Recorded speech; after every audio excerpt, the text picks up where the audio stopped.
খারাপ? আপসেট? আপনি আমাকে কেউ না। আপনি না জগৎ সংসার ছেড়ে চলে গেলেন, আবার ফিরে আসলেন কেন? মাঝে মধ্যে না ছিল হঠাৎ হয়, তখন বোঝা যায় কি আপন আর কি পর। মায়ায় পড়েছেন? তাহলে ভালোবাসেন?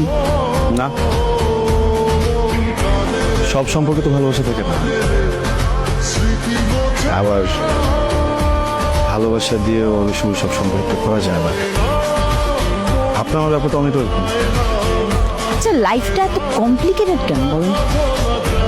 কারণ হুমায়ুন আহমেদ বলেছেন, শত শত প্রাপ্তি অপ্রাপ্তি নিয়ে ক্ষণিকের জীবন, এত মায়া করলে চলবে না। সব থেকে প্রিয় জিনিসটাকে